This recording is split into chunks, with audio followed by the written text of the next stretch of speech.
दोस्तों, कैसे हैं आप सब लोग। दोस्तों, हम फिर से हाजिर हो चुके हैं हमारे राष्ट्रपति सीरीज़ के 12वें नंबर के राष्ट्रपति प्रतिभा देवी सिंह पाटिल के कार्यकाल को लेकर। दोस्तों, प्रतिभा देवी सिंह पाटिल स्वतंत्र भारत के 60 साल के इतिहास में पहली महिला राष्ट्रपति तथा क्रमानुसार 12वीं राष्ट्रपति रही हैं। राष्ट्रपति चुनाव में प्रतिभा पाटिल ने अपने प्रतिद्वंदी भैरों सिंह शेखावत को 3 लाख से ज़्यादा मतों से हराया था। प्रतिभा पाटिल को 6,38,116 मूल्य के मत मिले, जबकि भैरों सिंह शेखावत को 3,31,306 मत मिले। उन्होंने 25 जुलाई 2012 को संसद के सेंट्रल हॉल में आयोजित समारोह में नवनिर्वाचित राष्ट्रपति प्रणब मुखर्जी को अपना कार्यभार सौंपते हुए राष्ट्रपति भवन से विदा ली। प्रारंभिक जीवन। महाराष्ट्र के जलगांव जिले में जन्मी प्रतिभा के पिता का नाम श्री नारायण राव पाटिल था। साड़ी और बड़ी सी बिंदी लगाने वाली यह साधारण पहनने वाली महिला राजनीति में आने से पहले सामाजिक कार्यकर्ता के रूप में कार्य कर रही थी। उन्होंने गांव के मूल जी जेठा कॉलेज से स्नातकोत्तर एमए और मुंबई के गवर्नमेंट लॉ कॉलेज मुंबई विश्वविद्यालय से संबंध से कानून की पढ़ाई की। वे टेबल टेनिस की अच्छी खिलाड़ी थीं तथा उन्होंने कई अंतरविद्यालयी प्रतियोगिताओं में विजय प्राप्त की। 1962 में वे एमजे कॉलेज में कॉलेज क्वीन चुनी गईं। उसी वर्ष उन्होंने एदिलाबाद क्षेत्र से विधानसभा के चुनाव में भारतीय राष्ट्रीय कांग्रेस के टिकट पर विजय प्राप्त की। उनका विवाह शिक्षाविद देवी सिंह रण सिंह शेखावत के साथ 7 जुलाई 1965 को हुआ। उनकी एक पुत्री तथा एक पुत्र है। श्री शेखावत के पूर्वज राजस्थान के सीकर जिले के लोसल छोटी गांव से थे और बाद में जलगांव महाराष्ट्र में जाकर बस गए। राजनीतिक जीवन में प्रतिभा देवी सिंह का प्रारंभिक काल। श्रीमती पाटिल ने 27 वर्ष की अवस्था में 1962 में राजनीतिक जीवन का प्रारंभ कांग्रेस के वरिष्ठ नेता और महाराष्ट्र के पूर्व मुख्यमंत्री यशवंतराव चौहान की देखरेख में प्रारंभ किया। 1962 से 1985 तक वे 5 बार महाराष्ट्र विधानसभा की सदस्य रहीं। इस दौरान वर्ष 1967 से 1972 तक वह महाराष्ट्र सरकार में राज्य मंत्री और वर्ष 1972 से 78 तक कैबिनेट मंत्री रहीं। उन्होंने कई महत्वपूर्ण मंत्रालयों का कार्यभार संभाला।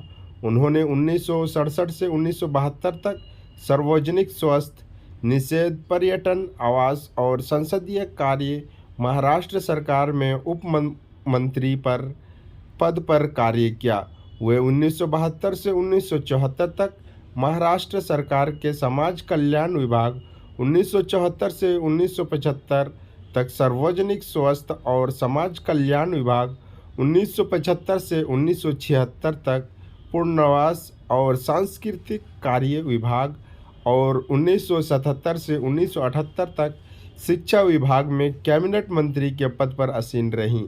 लेकिन जब 1979 में कांग्रेस पार्टी महाराष्ट्र विधानसभा में विपक्ष में पहुंची तो प्रतिभा पाटिल लगभग 1 वर्ष तक विपक्ष के नेता रहीं। 1982 से 1985 तक फिर वे महाराष्ट्र सरकार में शहरी विकास और आवास तथा 1983 से 1985 तक नागरिक आपूर्ति और समाज कल्याण के विभागों में कैबिनेट मंत्री रहीं। 1985 में वे राज्यसभा पहुंची और 1986 में राज्यसभा की उपसभापति बनी। 18 नवंबर 1936 से 5 नवंबर 1988 तक वे सभापति राज्यसभा भी रहीं। वे 1986 से 1988 के बीच लगभग लाभ समिति की अध्यक्षता और सदस्य व्यापार सलाहकार समिति, राज्यसभा भी रहीं। श्रीमती प्रतिभा देवी सिंह पाटिल प्रदेश कांग्रेस समिति महाराष्ट्र की अध्यक्षता 1988 से 1990, राष्ट्रीय शहरी सहकारी बैंक एवं ऋण संस्थाओं की निदेशक, भारतीय राष्ट्रीय सहकारी संघ की शासी परिषद की सदस्य रहीं। 1989 और 90 में वे महाराष्ट्र प्रदेश कांग्रेस के प्रमुख बनी।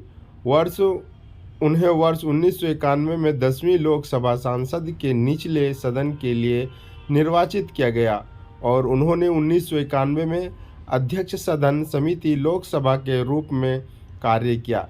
श्रीमती पाटिल को 8 नवंबर 2004 को राजस्थान की राज्यपाल के रूप में नियुक्त किया गया। उन्होंने भारत के राष्ट्रपति पद पर निर्वाचन के लिए 22 जून 2007 को राज्यपाल पद से इस्तीफा दे दिया। सामाजिक और सांस्कृतिक गतिविधियां, उन्होंने महिलाओं के कल्याण के लिए कार्य किया और मुंबई, दिल्ली में कामकाजी महिलाओं के लिए छात्रावास, ग्रामीण युवाओं के लाभ हेतु जलगांव में इंजीनियरिंग कॉलेज के अलावा श्रम साधन न्यास की स्थापना की। श्रीमती पाटिल ने महिला विकास महामंडल जलगांव में दृष्टिहीन व्यक्तियों के लिए औद्योगिक प्रशिक्षण विद्यालय और विमुक्त जमातियों तथा बंजारा जनजातियों के निर्धन बच्चों के लिए एक स्कूल की स्थापना की। श्रीमती प्रतिभा देवी सिंह पाटिल ने अनेक यात्राएं की हैं और international council of social welfare conference Nairobi और पोर्टे रिको में भाग लिया। उन्होंने 1985 में इस सम्मेलन में विशिष्ट मंडल के सदस्य के रूप में बुल्गारिया में महिलाओं की स्थिति पर ऑस्ट्रेलिया के सम्मेलन में शिष्टमंडल की अध्यक्ष के रूप में लंदन में 1988 के दौरान आयोजित राष्ट्रीय मंडलीय अधिकारी सम्मेलन में चीन के बीजिंग शहर में विश्व महिला सम्मेलन में भाग लिया। श्रीमती पाटिल की विशेष रुचि ग्रामीण अर्थव्यवस्था के विकास और महिलाओं के कल्याण में है। श्रीमती प्रतिभा देवी सिंह पाटिल ने जलगांव जिले में महिला होमगार्ड का आयोजन किया और 1962 में उनकी कमांडेंट थी। वे राष्ट्रीय सहकारी शहरी बैंक और ऋण संस्थाओं की उपाध्यक्ष रहीं तथा 20 सूत्रीय कार्यक्रम कार्यान्वयन समिति महाराष्ट्र की अध्यक्षता थी।